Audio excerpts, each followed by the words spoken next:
संभल से लेकर सनातन तक जो ये लड़ाई आ गई है उसके मायने क्या है? एरियाज में ढका जाता है, लेकिन इस बार इस ढकने को लेकर के ऐसा किया गया जैसे पहली बार हो रहा है। तो पहली बात तो ये है कि अर्ध सत्य बताया जाता है। भगवाधारी चीफ मिनिस्टर होने के बाद भी दंगा नहीं हुआ। तो ये तमाम ऐसे विषय जो जताते हैं कि तुष्टीकरण कहाँ से शुरू होती है और कट्टरपंथी वर्ग कहाँ जाता है। इसका इलाज सिर्फ जुबानी बयानबाजी से नहीं होगा, ये एक सतत प्रोसेस है।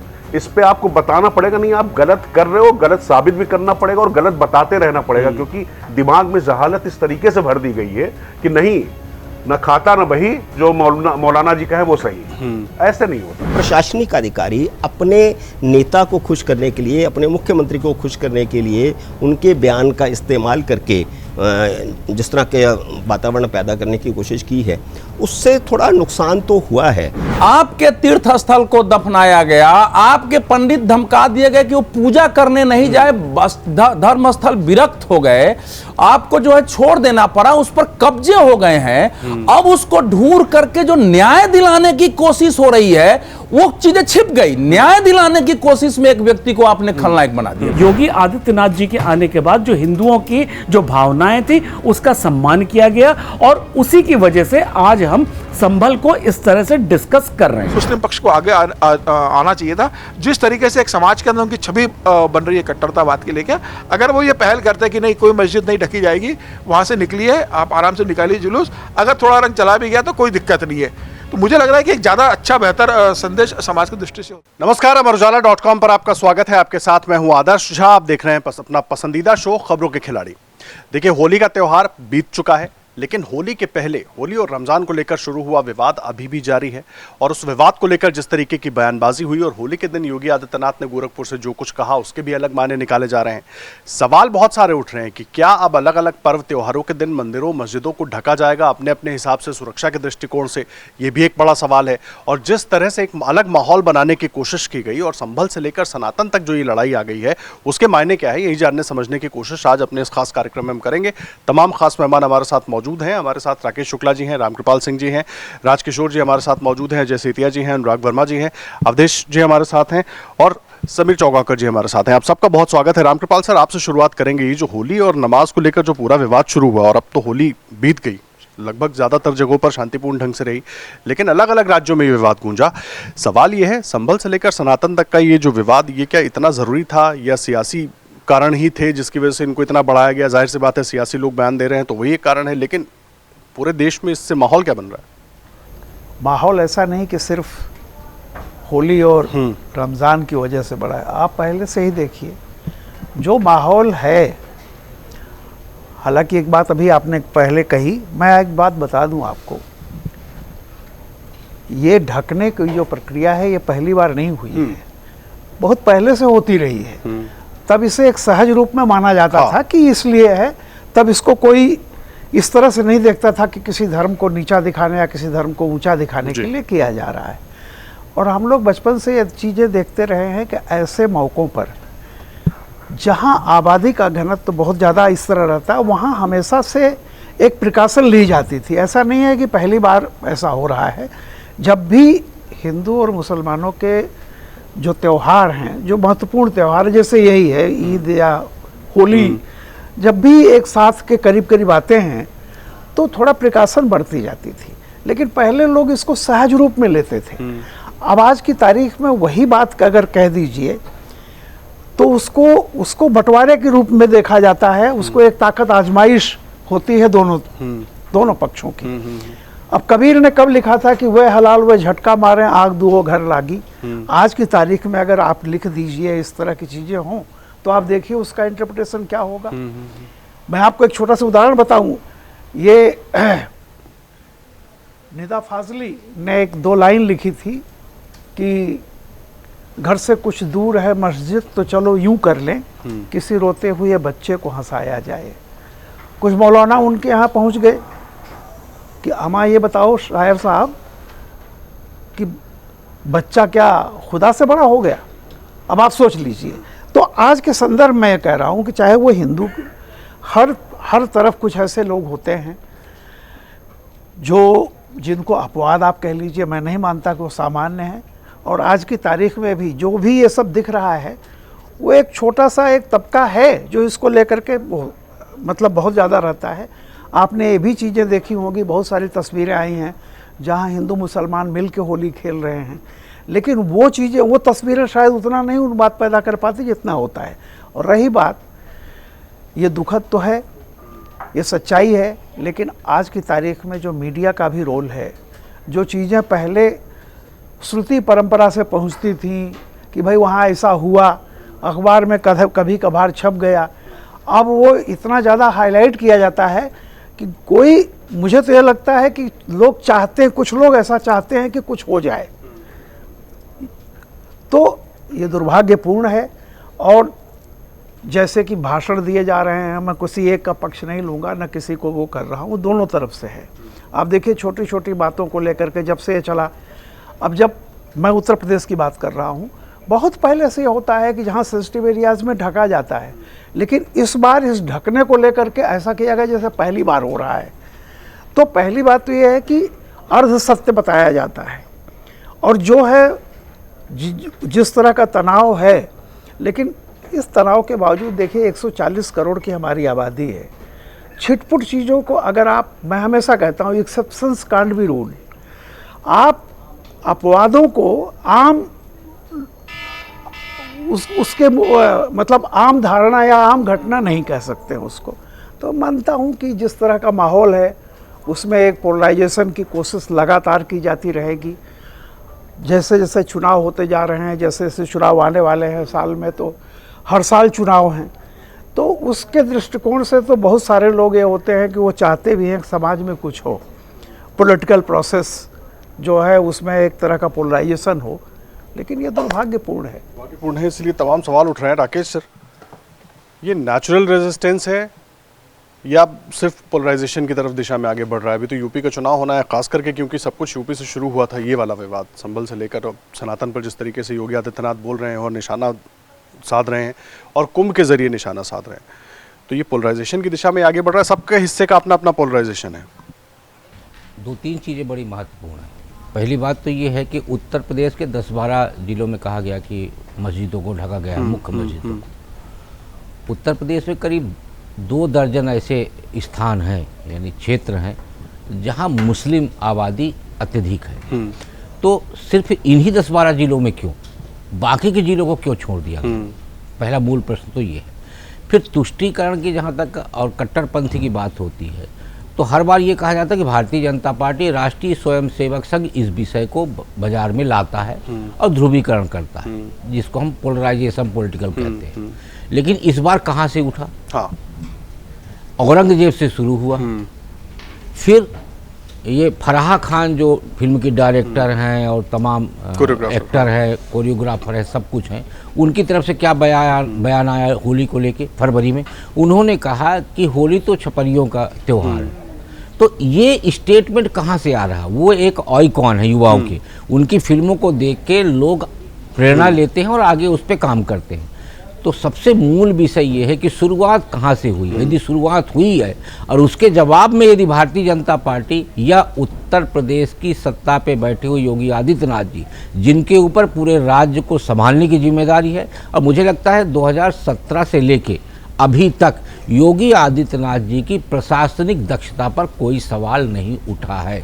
और उत्तर प्रदेश इसका सबसे बड़ा उदाहरण है कि वहाँ एक भगवाधारी चीफ मिनिस्टर होने के बाद भी दंगा नहीं हुआ।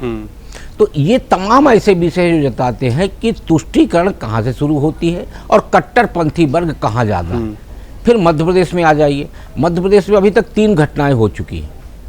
एक घटना सबसे पहले हुई थी कि जब आपके कोरोना के लिए डॉक्टर और नर्सों का एक पूरा ग्रुप गया, उसके ऊपर हमला किया गया। दूसरी घटना हुई कि जब हनुमान जयंती पे रैली जा रही थी तो उसी मालवा क्षेत्र में पथराव किया गया। और तीसरी घटना होती है कि जब भारत जीतता है और लोग उत्सव मनाते हुए सड़क से निकल रहे हैं तो उनके ऊपर फिर हमला किया गया। ये सारी चीज़ें क्या जता रही हैं? ये सारी चीज़ें जता रही हैं कि एक खास वर्ग चाहता है कि भारत विभाजित हो जाए। उस पर राजनीतिक हित होगा, आर्थिक हित होगा, मैं ये नहीं जानता, लेकिन एक खास वर्ग की तरफ से ये टारगेट करके ऐसी बातें कही जाती है जिससे लोग उद्वेलित हो जाएं और कहीं ना कहीं घटना में परिवर्तित हो जाए। ठीक है राजकिशोर सर, जिस तरीके से सर कह रहे थे, सनातनी त्योहारों पर ही इस तरह के वाद विवाद, इस तरह की डिस्कशन क्यों शुरू हो जाता है, और उसके बाद ओवैसी जैसे लोग आ जाते हैं जो ये बताते हैं कि हम कायर तो है नहीं, हम तो कहीं छोड़कर भागेंगे नहीं। तो ये क्या संदेश देने की कोशिश कर रहे हैं? नहीं, मुझे लगता है आदर्श की एक चीज समझनी पड़ेगी, कारपेट के नीचे अगर आप गंदगी छिपाने की कोशिश करते हैं तो उसमें धीरे धीरे सड़ांध पैदा होगी। जो विषय है उसको सही समय पे तत्काल आपको संबोधित करना पड़ेगा। आपने किया क्या कि मुझे नहीं लगता कि फराह खान का जो बयान है उसमें और नुपुर शर्मा के बयान में कोई फर्क है। फराह खान एक ऐसे त्योहार को जो आपके आराध्य से जुड़ा हुआ है, अगर होली की जब बात आती सबसे पहले आपको श्री कृष्ण याद आते हैं, और जिस तरीके से अगर आप देखें कि एक ऐसा त्योहार जिसमें समाज के सभी वर्ग, जिस तरीके से अभी महाकुंभ हुआ है उसमें इन सारी चीजों को, जात पात क्षेत्र वर्ग को छोड़कर एक दूसरे पे रंग उछालते हैं, एक दूसरे के साथ में बहुत एक साझा संस्कृति जिसको हम कहते हैं उसको वो है। तो ये जो गैर जिम्मेदार बयान देने की जो प्रवृत्ति है, ये संयोग है या प्रयोग मुझे नहीं मालूम, लेकिन अब आप उत्तर प्रदेश में आइए, संभल में जहां से बात शुरू होती, अब होता क्या है कि वहां पे एक अधिकारी आता है, सीओ आता है, कोई बहुत बड़ा अधिकारी नहीं है। अच्छा, पुलिस वालों में भी बड़ी सिंघम बनने की आजकल आतुरता बनी पड़ी है, वो टाइट टी शर्ट और वो अपने मसल्स दिखाते हुए, भाई आपका सम्मान करते हैं, आपको अर्जुन पुरस्कार मिला है, आपको निश्चित तौर पर आपके ऊपर कोई एहसान नहीं किया गया। आजम खान का एक वो बहुत ज्यादा होता है कि आपके ऊपर एहसान किया गया था, अनुज चौधरी की मैं बात कर रहा हूँ। अनुज चौधरी शानदार ऑफिसर है, सब कुछ ठीक है, लेकिन खाकी और खादी का फर्क पता होना चाहिए देश में। खाकी आपने जब पहनी हुई है तो उसके बाद आप किस तरीके से अपने शब्दों का चयन कर रहे हैं, और उसके बाद जब उत्तर प्रदेश के मुख्यमंत्री, मैं मुख्यमंत्री के तौर पर योगी आदित्यनाथ को बहुत हाई रेट करता हूं, उनकी प्रशासनिक क्षमता का भी कायल हूं, बहुत सारी चीजें हो गई, लेकिन जिस तरीके से एक अधिकारी के बयान का वो बचाव करते नजर आते हैं, मुझे ये क्षुद्रता नजर आती है, मुझे ये कहीं से प्रशासनिक दृष्टि से उचित नहीं लगता है। तो मैं ये दो आपको कंट्रास्ट बता रहा हूं। होता क्या है कि जुबान क्या है, जुबान ही है जो आपको मिठाई खिलाती है, वही जूते भी खिलाती है। हम लोग बचपन से सुनते चले आ रहे हैं, भाई ये लम्हों ने खता की सदियों ने सजा पाई, ऐसा क्यों कर रहे हो यार।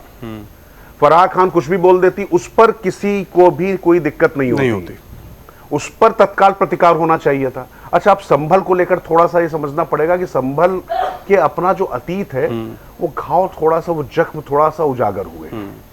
होली के दिन ही वहां पर जिस तरीके का तांडव हुआ था, तांडव तो खैर मतलब अलग शब्द हो गया, जिस तरीके का मतलब क्या कहें, अत्याचार हुआ था, नरसंहार हुआ था, अनाचार हुआ था, वो चीजें लोगों के जहन पर ताजा है। एएसआई की टीम वहां पर जाती है, उसके बाद जिस तरीके का वहां पर दुर्व्यवहार उनके साथ में होता है, तो ये नहीं चलेगा। मेजॉरिटेरियन आप कहते हो कि भाई आपकी जहां पर मेजॉरिटी हो जाए, मैं सीधे सीधे कह रहा हूं, इसमें मुझे लगता है कि अब छुप के बात करने की बात हिंदू मुस्लिम की नहीं है। आप कोई भी वर्ग है, आप वहां पर बहुसंख्यक हो गए हैं, तो इसका मतलब यह नहीं कि आपके हिसाब से छुट्टियां तय की जाएंगी, आपके हिसाब से वहां पर चीजें चलेंगी, नहीं। संविधान प्रदत्त अधिकार जो है वो सबके समान है, और मुझे लगता है कि ये चीज को समझानी और देखनी पड़ेगी। और मैं फिर कहता हूं कि ये जो एक प्रवृत्ति है ना अंदर से दबी हुई, जो छिपी हुई, ये ग्रंथि है, इस ग्रंथि का इलाज करना पड़ेगा, और इसका इलाज सिर्फ जुबानी बयानबाजी से नहीं होगा, ये एक सतत प्रोसेस है। इस पे आपको बताना पड़ेगा, नहीं आप गलत कर रहे हो, गलत साबित भी करना पड़ेगा और गलत बताते रहना पड़ेगा, क्योंकि दिमाग में जहालत इस तरीके से भर दी गई है कि नहीं, न खाता न बही, जो मौलाना जी का है वो सही। ऐसे नहीं होता है। तथ्यों पर अगर आप जा रहे हैं, तर्कों पर अगर आप जा रहे हैं, तो आपको वहां पर सुनना भी पड़ेगा, तब आपकी भी सुनी जाएगी। ऐसे तो नहीं हो सकता कि आप सिर्फ सुनाते रहेंगे, आप जो कहते रहेंगे। तो मुझे लगता है कि ये जो है एक खास तौर से, जैसे आप बात कर रहे हैं, तो आप एक बहुत गंभीर प्लेटफॉर्म पर हैं, आपकी जिम्मेदारी है। छपरी जो कहा था सब में, छपरी कुछ यूट्यूबर्स हो गए हैं। हाँ।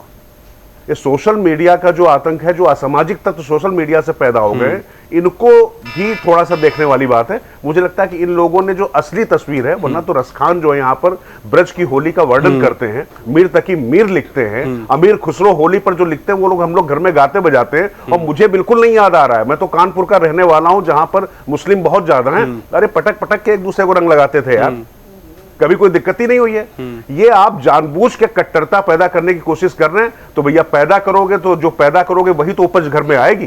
सीधी सी बात है। तो मुझे लगता है कि ये अब समझना पड़ेगा, कुछ लोग ये कहते हैं कि एक समाज जाग चुका है, तो मैं इसको इस तरीके से नहीं देखता हूं, लेकिन ये जरूर देखता हूं कि कुल मिलाकर लगातार अब अगर आप किसी चीज को दबाने की कोशिश करेंगे तो वो इस विद्रूप रूप में सामने आएंगे, और मुझे लगता है इनको एड्रेस करने का सही वक्त है, एड्रेस करना ही चाहिए।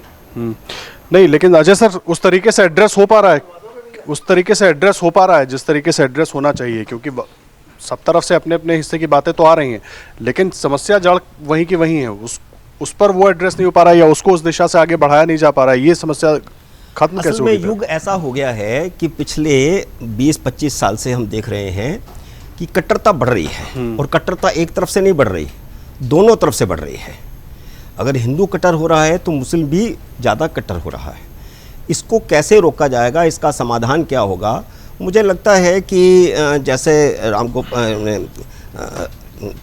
इन्होंने कहा शुरू में कि ये जो टीवी चैनल हैं उन्होंने ज़्यादा स्थितियाँ ख़राब करी हैं, तो इसमें भी कोई शक नहीं है कि ये 24 घंटे के चैनल जिनको कुछ ना कुछ चाहिए ही, और उसने जो जिस प्रकार भड़काने का काम किया है, मैं समझता हूँ असदुद्दीन ओवैसी से ज़्यादा तो टीवी चैनलों ने इस तरह का काम किया है। 24 घंटे कुछ ना कुछ, उसका बाइट आ गया, फिर उसका बाइट आ गया, फिर उसका बाइट आ गया।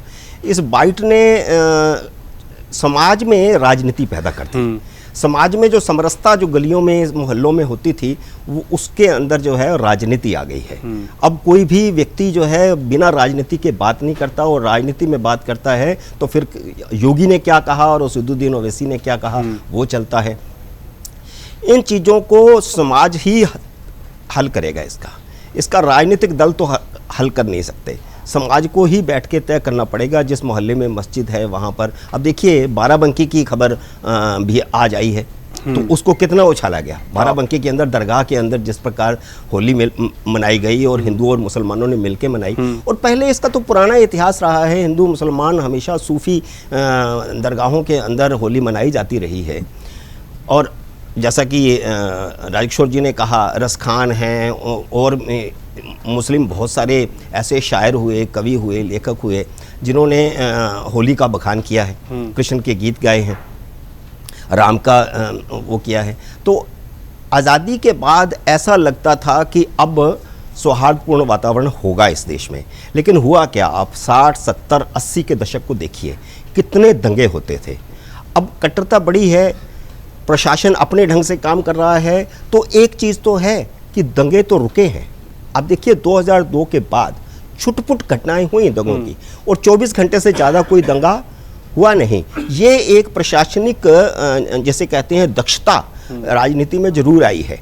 तो लेकिन डर पैदा करके, जिस तरह जैसे असदुद्दीन ओवैसी ने कहा कि ये त्रिपाल वाला जो मामला है, तो जैसा रामकृपाल जी ने कहा है कि त्रिपाल तो पहले भी बहुत जगह पर ढकी जाती है। मैं आते हुए जब आ रहा था तो मैंने देखा एक मौलाना कह रहा था कि हम तो पिछले साल भी त्रिपाल लगाई थी, उससे पिछले साल भी लगाई थी, हम लगाते हैं एहतियात के तौर पर कि मस्जिद के ऊपर रंग ना आए। लेकिन इसको जिस प्रकार इस बार प्रचारित किया गया, वो भी एक जैसे कहते हैं कि राजनीति थी जिसके पीछे इसको प्रचारित किया गया। और मैं समझता हूँ उसमें योगी आदित्यनाथ की भी भूमिका है। जिस प्रकार उन्होंने बयानबाजी करी वो ठीक नहीं था। और संभल के सीईओ ने, जहाँ से शुरुआत हुई, संभल के सीईओ ने योगी आदित्यनाथ का ही एक पुराना बयान कोट किया। उन्होंने कुछ अपनी तरफ से नहीं कहा था, योगी आदित्यनाथ को का ही पुराना बयान, जो मैं समझता हूँ कि शायद 2017 का था, उस वक्त का जो उनका बयान था, एग्जैक्टली वही शब्द उन्होंने इस्तेमाल किए थे। तो योगी आदित्यनाथ ने तो उनकी वाहवाही करनी ही थी। तो ये मैं समझता हूँ कि प्रशासनिक अधिकारी अपने नेता को खुश करने के लिए, अपने मुख्यमंत्री को खुश करने के लिए उनके बयान का इस्तेमाल करके जिस तरह के वातावरण पैदा करने की कोशिश की है, उससे थोड़ा नुकसान तो हुआ है। लेकिन ये 2-4 दिन की बात होती है इस तरह की, 2-4 दिन में ये सारा मामला ठंडा हो गया। लेकिन इन 2-4 दिन के अंदर गर्मी कितनी पैदा हुई। असदुद्दीन ओवैसी जो लगातार जिस प्रकार के बयान देते हैं, दूसरे मुस्लिम नेता उस तरह का बयान नहीं देते। और मैं समझता हूँ इसमें सबसे बड़ी बात इस बार ये हुई है कि ज़्यादातर मौलानाओं ने, मुल्लों ने, मस्जिदों के जो भी कारकुन हैं, उन सब ने एहतियात बरता और बहुत अच्छे बयानबाजी उनकी आई है।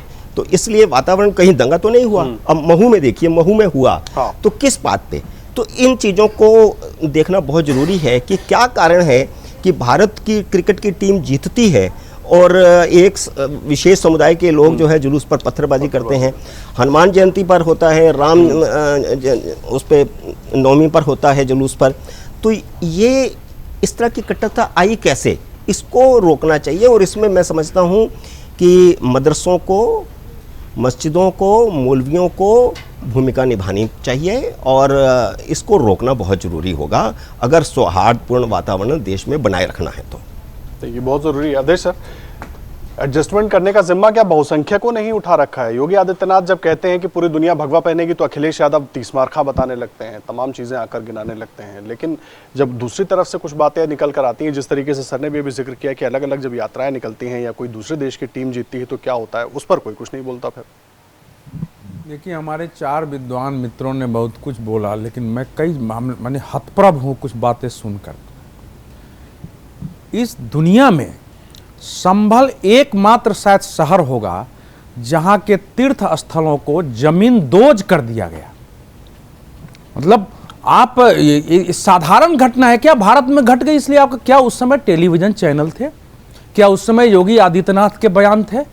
क्या उस समय अनुज चौधरी था? क्या जिस समय सर्वे कर गई टीम पर संभल में पत्थरबाजी हुई उस समय अनुज चौधरी का कोई बयान था?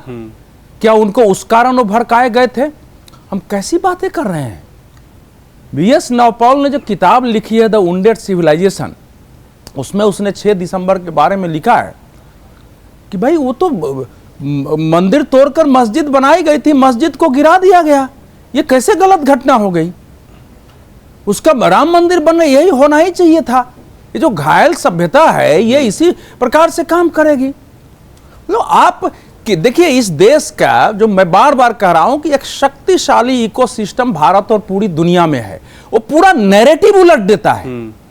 आप सोचिए कि वहां हिंदुओं को संभल से पलायन करना पड़ा, कोई नकारेगा। उसमें अरबपति तक को पलायन करना पड़ा, 200-200 लोग मोहल्ले में रह रहे हैं, उनका रहना मुश्किल हो गया। वो बाहर जाके क्या बोल रहे हैं जरा सुनिए उसको, किस हालत में वो चले हैं। लोग दीपावली पर दिए बुझा दिए जाते थे आकर, होली में हिम्मत नहीं थी इस ढंग से आप जुलूस निकाल सकें।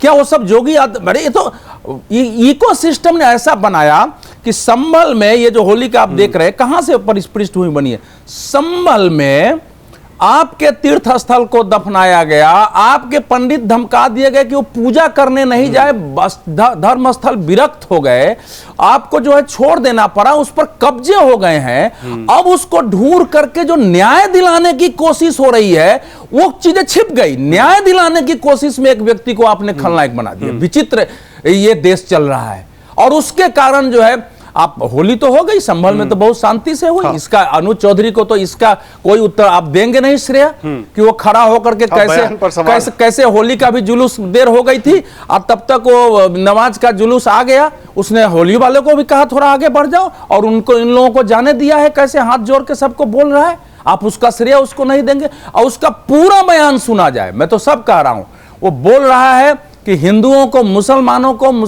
को हिंदुओं की संवेदनाओं का ध्यान रखना चाहिए, दोनों एक दूसरे का सम्मान करें। मुसलमान भाई भी बड़ा कलेजा दिखाएं कि जैसे ईद में सेवैयां बांटते हैं, गले मिलते हैं, वैसे हमारे यहाँ ही है। अगर थोड़ा मोड़ा कुछ पड़ गया तो उसको इशू मत बनाओ, लेकिन जिसको एकदम है कि पड़े ही नहीं, उसके लिए मैं क्या कर सकता हूं, तो वो बाहर ना निकले। यहां तक वो बोल रहा है। तो उसके बाकी बयान को आपने जो है छांट दिया है और ये भी बोल रहा है कि भाई दोनों तरफ से कोई भी कुछ करेगा, अगर हिंदू करेंगे तो कानून है, मुसलमान करेंगे तो उनके लिए भी कानून है। ये सारी बात उसके वो पीस कमेटी से निकला बयान है, लेकिन आपने उसके बयान को एक उठा करके खलनायक बना दिया और आपने पूरा इकोसिस्टम उस पर चल रहा है। जबकि वो आदमी अगर उस राइट के दिन नहीं होता, आप समझिए, लोग कर रहे हो गोली चलाओ, तो उस पर गोली चल रही है तो क्या करेगा, कहेगा कि नहीं फूल बरसाओ। किसी के पत्थर और गोली चल रहे हैं, उस समय पुलिस वाले का क्या दायित्व है कि आप उसको, तो इकोसिस्टम काम कर रहा है। इस देश में अगर होली मनाने में इतनी समस्या होगी तो कैसे चलेगा? ये तो भयावह परिस्थिति है। और उसमें टेलीविजन चैनल, अब टेलीविजन चैनलों पर बहुत सारी हम लोगों ने बहस की है, वो करते रहेंगे, लेकिन टेलीविजन चैनलों ने भी इस देश में, जैसे राजकिशोर जी ने अभी कहा ना कि जो सच है उसको स्वीकार करना पड़ेगा, आप ढक के रखेंगे तो गंदगी। जो मैं एक लाइन जो बताना चाह रहा हूं, देखिए 116 करोड़ हिंदू हैं, 22 करोड़ के आसपास मुसलमान है, तो ये दोनों को आपस में मिलजुल के रहना है। लेकिन सच है कि दोनों का कल्चर अलग है, कैरेक्टर अलग है। उस कैरेक्टर को समझ के जब नीति बनाई जाएगी, हम सोचेंगे जब तक आप अल्लाह को मानते हैं जो आपको मानना चाहिए, तो आपको मुसलमानों का कोई दोष नहीं है। आपने उनका जैसा विश्लेषण किया है उसके अनुसार, उसके अलावा किसी दूसरे की शिक्षा मानने का, दूसरे की बात को मानने का आपके पास कुछ रहता ही नहीं है। ये फैक्ट है इस्लाम का।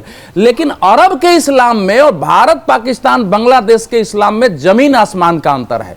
अरब में आप देख लीजिए, मंदिर जो अक्षरधाम का मंदिर है उसमें पूरा शेख का परिवार, पूरा राज परिवार जिसको बोलते हैं, वो सारे मंत्री, दुबई के वो सब शेख गए, उनके परिवार गए, वहां पूजा हुआ, प्रसाद खाकर के उन लोगों ने अपना रमादान का उपवास जो होता है फास्ट तोड़ा। हमारे यहाँ तो प्रसाद तो बना दिया गया है। तो यहाँ के कट्टरपंथियों ने, मैं तो पूछा कि कहाँ रंग के विरोध में मोहम्मद साहब ने कहा हुआ है, कहाँ कुरान शरीफ में है, कहाँ हदीस में है। मैंने इस्लामी विद्वानों से पूछा है किसने बना दिया कि मस्जिद पर मान लो ठीक है कोई उच्छृंखल आदमी अगर किसी पर डाल भी दिया तो उसको आप मजहब का इशू बना देंगे। हम ही लोग मोहल्ले में होली में निकलते हैं, होली पूछ के रंग डाला जाता है थोड़ा।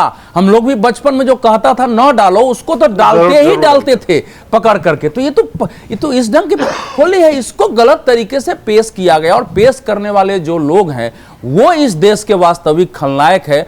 अनुज चौधरी खलनायक नहीं है। उसने वहां के खलनायकत्व को कमजोर करने की, उसके विरुद्ध जो है एक कानून के तहत संघर्ष करने की कोशिश की। और कई बार आप डर पैदा नहीं करेंगे तो फिर उसी ढंग से उपद्रवी तत्व समस्या पैदा करते हैं। नहीं, डर पैदा नहीं करेंगे तो वो एक बात तो जरूर है, लेकिन सवाल ये है कि मैं इसको यूपी चुनाव से भी जोड़ रहा हूँ अनुराग सर। क्या उस दिशा में बढ़ गया है उत्तर प्रदेश? जिस तरह की बयानबाजी सभी पक्षों की तरफ से हम देख रहे हैं, अनुज चौधरी ने जो कहा उसके बाद उसके रिएक्शन के तौर पर जिस तरह के बयान, जिस तरह की प्रतिक्रियाएं आना शुरू हुई अलग अलग पार्टियों की तरफ से, नेताओं की तरफ से। हालांकि चुनाव भी बहुत दूर है। लोकतंत्र में जो भी होता है वहां का नहीं है तो कहीं और का है। लोकतंत्र में जो भी कुछ हो रहा होता है वो चुनाव के ही इर्द गिर्द ही हो रहा होता है, इसमें कहीं कोई शक नहीं है। लेकिन मैं सबसे पहले संभल पे आता हूं। अगर हम होली, मैं इसलिए कह रहा हूं पीडीए का जो फॉर्मूला था उसके लिए एक अलग फॉर्मूला बनाकर उसकी वाटर टेस्टिंग हो रही है, वो भी हो सकता है। इस पर मैं आता हूं। अभी सबसे पहले अगर मैं संभल से शुरुआत करूं तो देखिए, मस्जिदों को ढकने की प्रथा पुरानी है, आज की नहीं है। और नंबर 2, जो सिर्फ संभल में ही मस्जिदें ढकी गई ऐसा नहीं हुआ, कई जगह ढकी गई। लेकिन हम सिर्फ संभल का ही जिक्र क्यों कर रहे हैं, संभल ही क्यों खबर में है? उसका सबसे बड़ा कारण क्या है कि संभल का पुराना इतिहास है कि वहां पे किस तरह से दोनों पक्ष एक दूसरे के साथ को एग्जिस्टेंस के फॉर्मूले पे नहीं चलते हैं। वहां पे दंगों का एक लंबा चौड़ा इतिहास रहा है। सन 80 में वहां जब दंगे हुए थे तो 200 से ज्यादा लोग हिंदू मारे गए थे। बेहिसाब हिंदुओं का पलायन हुआ था। वो पलायन कराना, दंगे कराना एक पॉलिसी का हिस्सा भी हो सकता है कि वहां पे जो डायनेमिक्स थी वो चेंज कर दी गई और किस तरह से वहां पे मुस्लिम डोमिनेटेड सीट वो बनी उसके बाद, जिसका बहुत बड़ा भारतीय राजनीति या उत्तर प्रदेश की राजनीति पे इम्पैक्ट रहा हुआ है। ऐसी स्थिति में हम जब संभल का जिक्र कर रहे हैं और संभल में ऐसा क्यों किया गया, दूसरे पक्ष ने ऐसा क्यों किया, वो भी गौर करने वाला है। संभल का जो हिंदुओं की अपनी जो कल्चर में जो स्थान है वो बहुत ऊंचा है। संभल का जिक्र पुराणों में है, उसको बहुत सेक्रेड प्लेस मानी गई है, बहुत ही अच्छी जगह मानी गई है हिंदुओं के हिसाब से। ऐसी स्थिति में वहां पे जो दंगों का इतिहास है वो वहां की डायनेमिक्स को चेंज करने के लिए हुआ। उसके बाद जब योगी आदित्यनाथ जी उत्तर प्रदेश की राजनीति, देश की राजनीति में आए तो लोगों ने एक अपनी भावनाएं जो कारपेट के नीचे दबी होने की बात थी, जो भावनाएं उनकी कारपेट के नीचे दबी हुई थी वो पहली बार उभर के आई।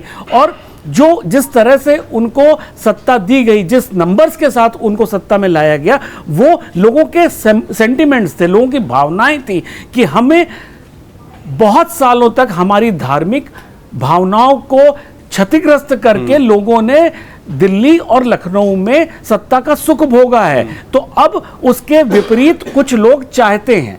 तो अगर योगी आदित्यनाथ जी ने जो पहले ही इस बात को बोला था कि होली एक बार आती है और रमजान जुम्मा साल में 52 बार आता है, तो ये उसी जो वोटर के सेंटिमेंट्स थे उसके परिप्रेक्ष्य में वो बयान उन्होंने दिया था कि अब वो समय आ गया है, आज़ादी के बाद शायद कुछ साल तक उत्तर प्रदेश में शायद संभाव रहा हो, उसके बाद से हिंदू त्योहार वहां पे इसी तरह से दब के और ढक के मनाए गए हैं। इसको मानने में जो लोग उत्तर प्रदेश में रहे हुए हैं, एक तरफ वो भी भावनाएं हैं कि हम लोगों ने मिलकर मनाए थे, लेकिन दूसरी तरफ ये भी था कि हिंदुओं में इतना दिवालियों पे लाइटें बंद कर देने का सिस्टम, जो दिया ना जलाने, ये सब बहुत कम पॉकेट्स में रहा होगा, वो धीरे धीरे बढ़ते बढ़ते बहुत ज्यादा बढ़ गया। तो वो जो योगी आदित्यनाथ जी के आने के बाद जो हिंदुओं की जो भावनाएं थी उसका सम्मान किया गया, और उसी की वजह से आज हम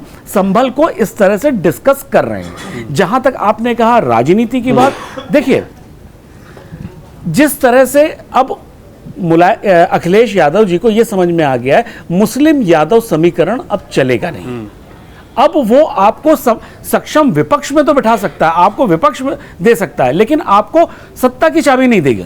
तो अब कुछ इनको ऐड करना पड़ेगा। तो उन्होंने एक नया फॉर्मूला कॉइन किया पीडीए का, कि हम अपना जो वोट बैंक है, जो आधार है, उसको बढ़ाएं, समाज को और विभाजित करें, हिंदुओं को और विभाजित करें और अपना आधार बढ़ाएं, जिससे हम सत्ता के थोड़ा पास आ सके। लेकिन अब जिस तरह से जो दबी हुई भावनाएं, जो दबी हुई चीजें इतने सालों की थी, वो जिस तरह से उभरी हैं बहुसंख्य समाज में, उसको देखते हुए अभी फिलहाल ये पीडीए का फार्मूला चुनाव में बहुत ज्यादा कारगर हो ऐसा लगता नहीं है।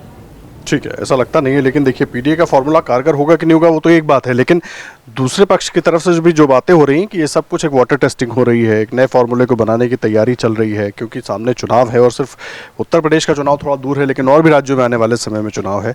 लेकिन उन सब के बीच मेरा सवाल वही जो मैंने आप सबसे शायद पूछा है कि बहुसंख्या की क्यों एडजस्टमेंट करे, इसको लेकर बार बार सवाल उठ जाता है। अंत भला तो सब भला जो कहा जाता है ना, तो संभल में सब अच्छे से हो गया, जुम्मे की नमाज भी अच्छे से हो गई है, होली भी त्यौहार अच्छे से मिल गया, मन गया वहाँ पर और शांति से निपट गया। लेकिन जिस तरीके से पूरा हिंदुस्तान सांस थामे संभल को देख रहा था कल की भाई संभल से कोई घटना आएगी, कुछ तरह का बवाल होगा, मुझे लग रहा है कि एक वर्ग को से निराशा जरूर हुई होगी कि जिस तरीके से प्रशासन ने वहाँ स्थितियों को संभाला, और जिस तरीके से मुझे लगता है कि लोगों ने भी जो जुलूस निकाला, वहाँ किसी इस तरह के उपद्रव की घटना नहीं आई कि उन लोगों ने कोई उपद्रव किया हो। दूसरे पक्ष ने भी जिस तरीके से वहाँ पर एक मुझे लगता है एक शांति, दोनों पक्षों ने अपने जिम्मेदारी को ठीक से समझा और होली का त्यौहार जुम्मे की नमाज निपट गई है। लेकिन मुझे लगता है कि इस तरीके से जो पहली बार होली को लेकर जिस तरीके से माहौल बना, ठीक है पहले मस्जिद भी ढकती रही है, उसमें कोई दो राय नहीं है, लेकिन पहली बार इस तरीके से जो माहौल बना, सोशल मीडिया पे जिस तरीके से इसको लेकर जिस तरीके से आरोप प्रत्यारोप, एक वर्ग ढकने को लेकर जिस तरीके से तीखी आलोचना कर रहा था और एक वर्ग जिस तरीके से उसका समर्थन कर रहा था,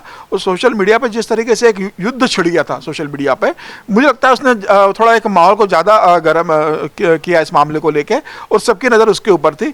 योगी आदित्यनाथ का ये प्रशासन रहा है इसमें कि इसको समझा, लेकिन मुझे लगता है कि राजकिशोर जी ने जो कहा मैं उस बात से सहमत हूँ कि भाई खाकी और खादी में फ़र्क होना चाहिए। अनुज ने अगर ये बयान दिया तो योगी आदित्यनाथ को जरूरी था कि उस बात पर योगी आदित्यनाथ आगे बोलते, ठीक है एक अधिकारी ने बोला, लेकिन अगर योगी आदित्यनाथ उस बयान पर अगर चुप्पी साध लेते, अगर उसका रिएक्ट नहीं करते, तो उस बयान की इतनी चर्चा नहीं होती। एक अधिकारी को बयान इतना हाईलाइट नहीं होता। योगी आदित्यनाथ ने उसके ऊपर रिएक्ट कर दिया सार्वजनिक रूप से, तो उसको लेकर ज़्यादा विपक्ष ने या देश के अंदर उसका ज़्यादा रिएक्शन लिया गया। योगी आदित्यनाथ उससे बच सकते थे, लेकिन एक अधिकारी के रूप में उनको जो लगता था, उन्होंने उस समय कहा होगा प्रशासन ने बहुत अच्छे से काम किया, फिलहाल मामला टल गया। लेकिन ये कोई ऐसा तो नहीं है कि होली पहली बार आई है और आगे नहीं आने वाली है, या हिंदुओं का त्यौहार कोई पहली बार आए थे अब कोई नहीं आने वाले। अभी तो अगले महीने रामनवमी आने वाली है, फिर हनुमान जयंती आने वाली है, हर महीने कोई ना कोई त्यौहार होता है। पहले भी कई बार हम लोग बिल्कुल हुआ है, फिर कोई ना कोई रैलियां निकलती है, कोई जुलूस निकलेगा, तो क्या उस समय भी इस तरीके से स्थिति रहेगी कि प्रशासन को पूरी वहाँ पर अर्धसैनिक बल को लगाना पड़ेगा, प्रशासन को पुलिस हमला लगाना पड़ेगा, तब ये चीज़ें होंगी। मुझे लग रहा है कि इस तरह से अगर चीज़ें होंगी तो ये समाज के लिए ठीक नहीं आने वाले दिनों के लिए, कि जो प्रशासन के साए में, अर्धसैनिक बलों, पुलिस के साए में अगर इस तरीके से जुलूस निकाला जाए और इस तरीके से धार्मिक आयोजन अगर होते रहेंगे, तो मुझे लग रहा है कि समाज की दृष्टि से अगर देखे जाएंगे तो लंबे समय के लिए ये ठीक नहीं है। इसका कोई रास्ता तो निकालना पड़ेगा कि भाई ठीक है, अगर थोड़ा अगर होली खेलता अगर रंग चला भी जाता मस्जिद की दीवारों पे, तो क्या अनर्थ हो जाता है भाई? रंग जाने से कोई अपवित्र तो नहीं हो जाता? कहाँ किस धर्म में लिखा है कि आपके ऊपर रंग गिर गया तो आप अपवित्र हो जाओगे? मुझे लग रहा है कि अगर मुस्लिम कम्युनिटी अगर ये कह देती कि भाई अगर आपका जुलूस निकलेगा और हम मस्जिद के ऊपर से आपके ऊपर रंग डालेंगे, तो मुझे लगता है वो ज़्यादा एक सुखद रहता है। और आप देखिए ना, जब कावड़ यात्रा निकलती है तो आप मुस्लिम समाज भी एक वर्ग जो स्वागत करता है। कावड़ यात्रा निकलती है तो मुस्लिम समाज भी दुकान लगाता है, वहाँ पर भी लोग खाने जाते हैं।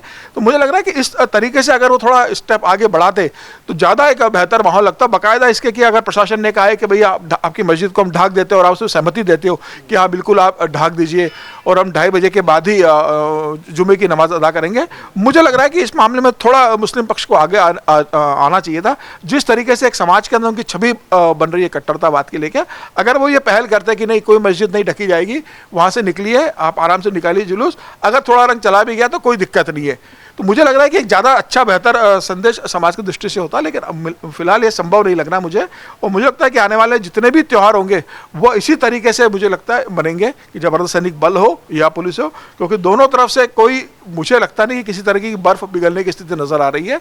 और उत्तर प्रदेश में तो खास तौर से जिस तरह का माहौल है वो नहीं है। अगर आप बाकी जगह भी मस्जिद हैं, ऐसा तो नहीं कि उत्तर प्रदेश में थी, हिंदुस्तान में सब जगह मगा कहीं इतनी ज़्यादा नज़र नहीं थी जितनी संभल पे थी, क्योंकि संभल का एक इतिहास रहा है। और अभी कुछ दिन पहले ही संभल में जिस तरीके से सर्वे को लेकर एक बवाल मचा था, वो पूरे हिंदुस्तान में एक चर्चा का विषय संभल बना था। तो मुझे लग रहा है कि निश्चित रूप से ये एक बड़ा मामला था, इससे संभल पर नज़र थी। लेकिन अब मुझे लगता है कि संभल में भी दोनों वर्गों को मिलकर एक आदर्श स्थिति लेकर आनी पड़ेगी, मतलब एक विशेष वर्ग से मुस्लिम समुदाय को, कि पूरे देश को वो क्या संदेश देना चाहते हैं, क्योंकि इस तरीके की स्थिति से किसी का भला नहीं होने वाला है। मुझे लग रहा है ये मुस्लिम पक्ष को खासतौर से सोचने की जरूरत है। सर इतना कहना था कि पहली बात तो उद्देश्य ये है कि किसी ने अनुज चौधरी को खलनायक नहीं बताया। पहली बात तो ये है, बात ये बताई गई कि संयम, आप जब आप एक वर्दी में होते हैं तो आपके कुछ प्रोटोकॉल होते हैं, कुछ चीजें होती हैं जब आप जिम्मेदार पद पर, और उस जिले के मुखिया सीओ नहीं है, उस जिले में उनसे ऊपर के अधिकारी हैं। एक सीओ को ही क्यों बुलवाया जा रहा है? आमतौर पर ब्रीफिंग करते हुए आप किसी एसपी एसीपी को देखते हैं क्या? एसपी को देखते हैं, डीएम करता है, एसएसपी करता है, या जहां कमिश्नरेट है वहां पर कमिश्नर करता है। बात ये हो रही है। और दूसरी बात ये है कि जो बात बिल्कुल साफ साफ है, होली में भी अगर आप देखें तो जब ज्यादा प्रतिरोध करो तो ज्यादा रंग लगता है। हाँ। खुल के सहर्ष करो भैया, हमारी तबीयत खराब है, तो ऐसा होता नहीं है। कुछ उच्छृंखल तक तो कहीं पर होते होंगे। और ये बात बार बार इसलिए मैं कह रहा हूं कि ये जो बात फराह खान ने जो कही, ये ज्यादा डैमेजिंग थी, ज्यादा चिंताजनक थी। ये जो प्रवृत्ति है इसको स्वीकार नहीं किया जा सकता। देखिए, अनुज चौधरी को तो कहा गया कि जब हमारी सरकार आएगी तो वो जेल में होगा। ये अधिकारी नहीं, ये गुंडा और दादा है। ये यहाँ के पत्रकारों पर विषय नहीं है, पूरे देश में और दुनिया में उसका वो वीडियो लेके एक लाइन और उसको उस ढंग से एंटी मुस्लिम और बाकी साबित करने की कोशिश हुई है और लगातार चलाया गया है उसको, उस पर डिबेट्स हुए हैं। देखिए, मैंने सबको सुना। मेरा ऐसा मानना है कि हम यहाँ एक जज की भूमिका में रहें। सभी लोग हैं भी, वकील नहीं, क्योंकि समाज को इस समय जज की ज़रूरत है, वकील की ज़रूरत नहीं है।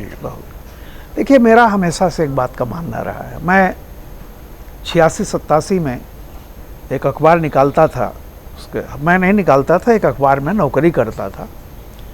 लेकिन हाशिमपुरा की घटना और मलियाना की घटना हमने ही रिपोर्ट की थी, चौथी दुनिया अखबार में बाकायदा।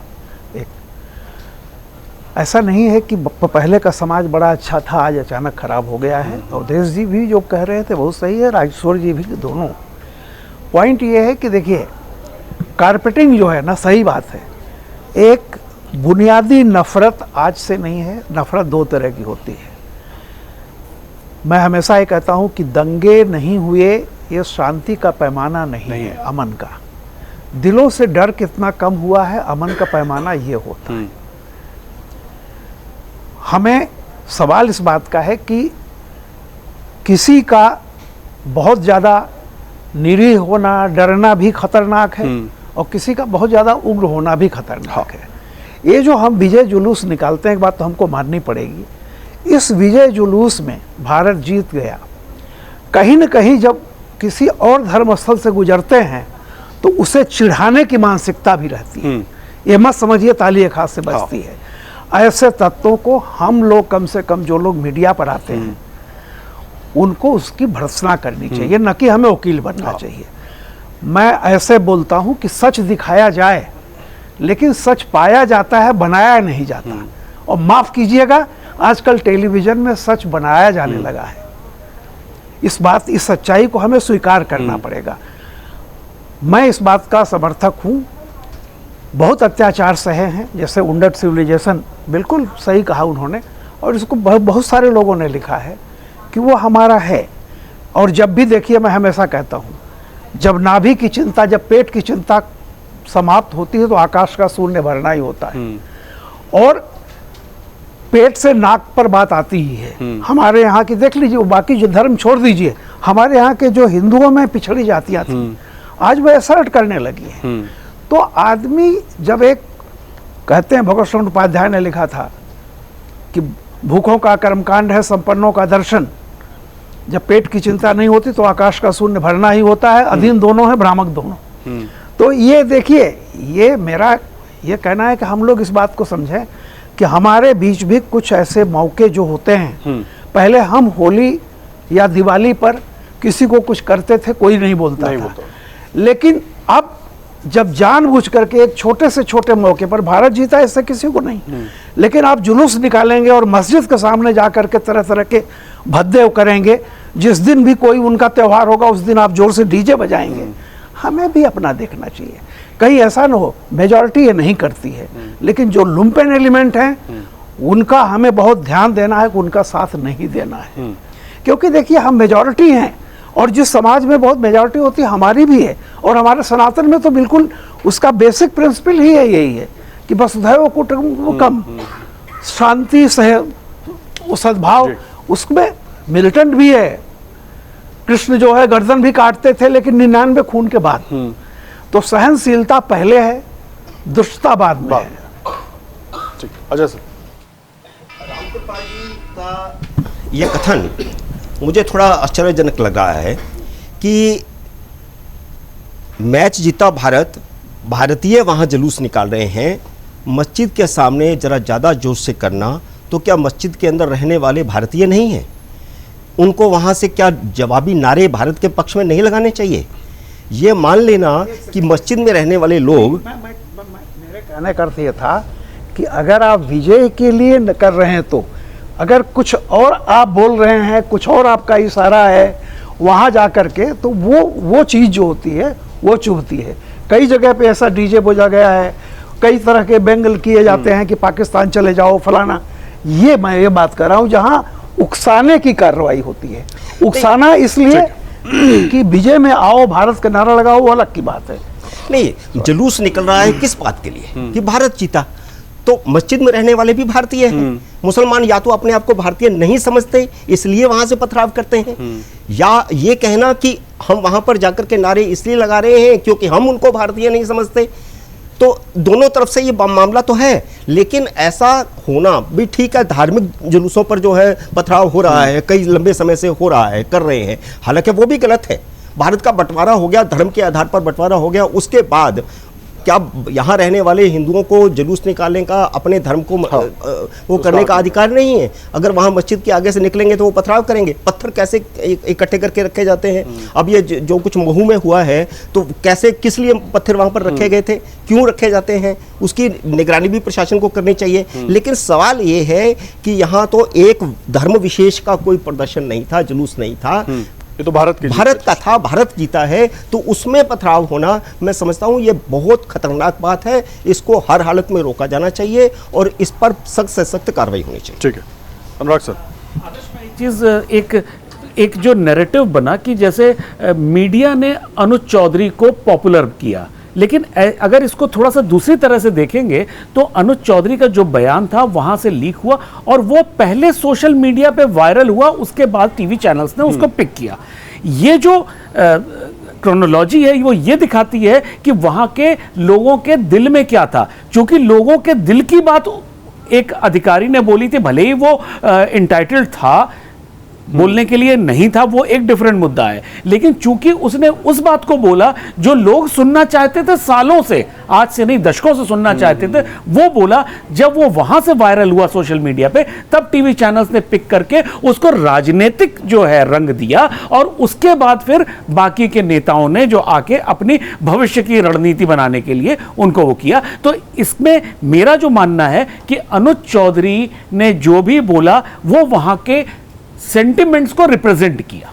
ठीक है, देखिए सभी खास मेहमानों को आपने सुना, संभल से लेकर सनातन तक जिस तरीके से विवाद हो रहा है और उसको लेकर जिस तरीके से सवाल उठ रहे हैं, उसको लेकर आरोप प्रत्यारोप हो रहे हैं, उसके मायने क्या है वो हम जानने समझने की कोशिश कर रहे थे। और जिन चीज़ों को दबाने छिपाने की कोशिश हो रही है वो आखिर ठीक होंगी कैसे, और क्या उनको ठीक करने की कोशिश भी हो रही है, उस पर भी बात करना बहुत ज़रूरी है। और इसीलिए हमारी ये चर्चा थी। आपके मन में जो भी सवाल है वो ज़रूर आकर कमेंट बॉक्स में लिखिएगा, अपनी राय भी लिख कर जाइएगा ताकि अगले कार्यक्रम में हम उनको ले सकें। आपका बहुत धन्यवाद हमारे साथ जुड़ने के लिए, और देश और दुनिया की हर बड़ी खबर के लिए अमर उजाला के साथ बने रहिएगा। अगर आप ये वीडियो YouTube पर देख रहे हैं तो हमारे चैनल को सब्सक्राइब कर बेल आइकन दबाएं, और Facebook पर देख रहे हैं तो हमारे पेज को लाइक करें। 8 मिलियन प्लस सब्सक्राइबर, आपके इस भरोसे के लिए बहुत धन्यवाद।